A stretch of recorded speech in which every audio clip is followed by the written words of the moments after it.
Assalamualaikum warahmatullahi wabarakatuh.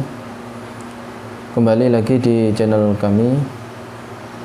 Alhamdulillah, bagaimana keadaannya? Saya doakan semoga semuanya sehat-sehat saja dan tetap mendapatkan taufik dan hidayah dari Allah Subhanahu wa taala. Pada kesempatan kali ini saya akan mengupas tentang ilmu nahwu, yakni kitab Jurmiyah.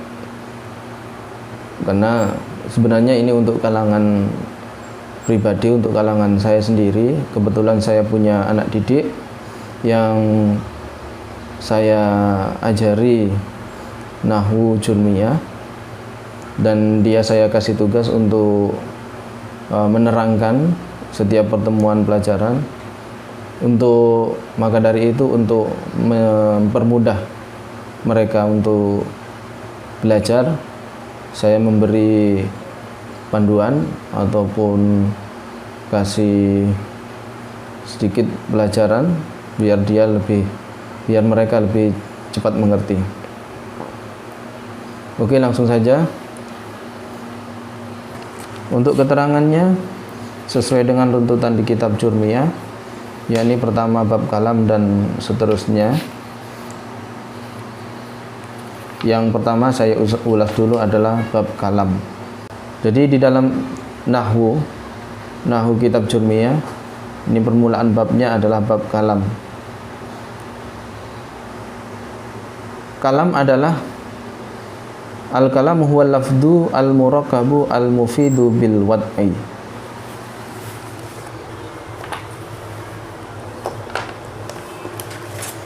Jadi yang dinamakan kalam adalah al-kalam huwal lafdul al-murakkabu al-mufidu bil wad'i. Kalau di bahasa Indonesia kan kalam adalah suatu kalimat. Kalau kita melihat di bahasa Indonesia, itu satu kalimat itu kadang bisa memahamkan dan juga kadang tidak memahamkan. Sama seperti di bahasa Arab, ini ada istilah kalam.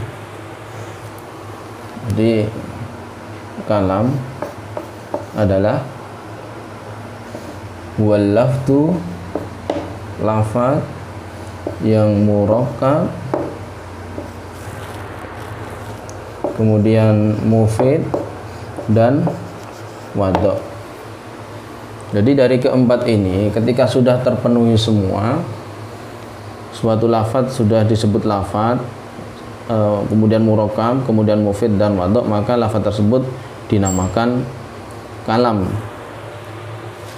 Sedangkan perincian lafaz itu sendiri apa, murakkab itu apa, mufid itu apa, wadha' itu apa, kita langsung praktek dengan contohnya. Contoh yang paling mudah adalah ja'a Zaidun. Ja'a Zaidun. Zaid datang. Kita bahas lafaz dulu. Apa pengertian lafaz?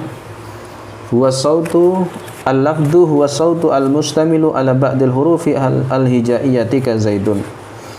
Lafaz adalah suara yang mengandung salah satu huruf hijaiyah seperti lafaz Zaidun.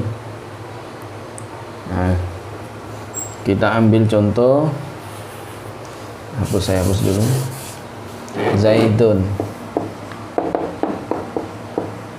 Jadi lafaz ini harus ada suara yang keluar dari mulut.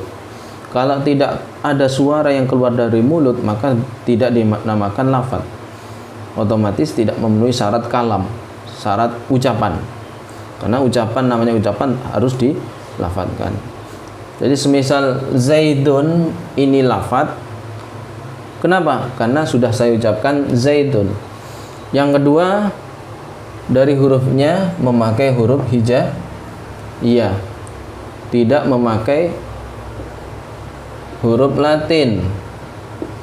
Jadi misal Zaidun, walaupun pengucapannya sama dan diucapkan tetapi tidak memakai huruf hijaiyah, maka tidak dinamakan lafad. Itulah lafad. Kemudian murakkab. Apa murakkab itu? Huwa ma turukiba min kalimatini fa aksara. Murakkab adalah lafad atau ya lafad yang tersusun dari dua kalimat atau lebih.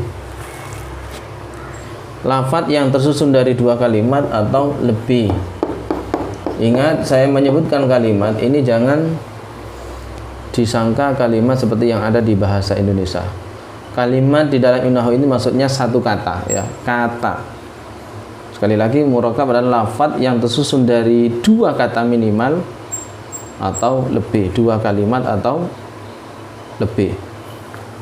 Ya, ini kebetulan ja'a Zaidun ini satu, dua, ada dua kalimat. Maka ja'a Zaidun ini dinamakan murakkab.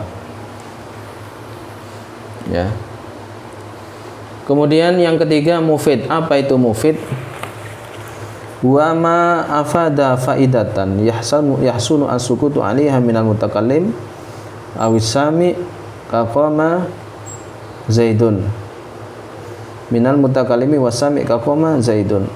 Mufid adalah lafaz yang berfaedah dengan faedah yang sempurna, dengan sekira sama-sama faham, antara yang mendengarkan dan berbicara ini sama-sama faham. Misal ini contohnya sama, ja'a Zaidun, ini dikatakan mufid. Kenapa? Karena sudah memahamkan, Zaid datang. Beda yang tidak memahamkan seperti penulisan Zaid saja. Zaid pasti yang mendengarkan tidak paham. Ya, kenapa dengan Zaid? Pasti bertanya begitu. Atau ja'a saja, ja'a, datang, datang. Pasti yang mendengarkan masih bingung, tidak memahamkan. Itulah mufid. Kemudian wadha. Wadha ini sebagian ulama menafsiri disengaja atau ikhtiar, disengaja. Nah, ada dua, disengaja, disengaja. Jadi ngomongnya itu tanpa paksaan atau tidak melamun atau dalam keadaan tidur misal. Jadi benar-benar dia sadar. Kemudian ulama yang lain mengatakan dengan al-Arabi, dengan bahasa Arab. Nah, ini pendapat yang lain. Jadi misal berbicara ja'a Zaidun, jadi orang yang berbicara itu memang benar-benar dia sengaja, tanpa paksaan atau dalam keadaan tidur. Jadi semisal ini maka dinamakan wadha. Nah, jadi sekali lagi, kalau sudah memenuhi semua 4 syarat ini, maka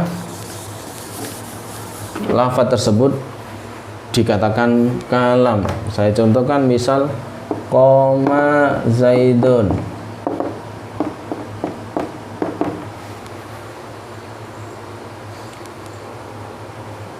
Zaid berdiri, ini sudah dikatakan kalam, sudah memahamkan. Misal tidak memahamkan, doroba Zaidun, Zaid memukul. Ini belum dikatakan kalam karena belum memahamkan. Kita perinci satu-satu. Doroba Zaidun ini juga termasuk lafaz karena sudah saya ucapkan dan berupa huruf hijaiyah. Murakkab sudah terpenuhi karena sudah ada 2 kalimat. Kemudian mufid, berfaedah, ini belum. Kenapa? Karena yang dipukul Zaid itu siapa? Belum memahamkan. Zaid memukul. Memukul siapa? Nah, tidak memaham, berarti bukan termasuk mufid. Kemudian wadha sudah jelas, ya, berbahasa Arab atau disengaja. Jadi intinya kalau ditanyakan daraba Zaidun ini termasuk kalam apa bukan? Jawabannya bukan kalam. Nah, sementara sampai di sini dulu ya. Dan semoga bermanfaat. Assalamualaikum warahmatullahi wabarakatuh.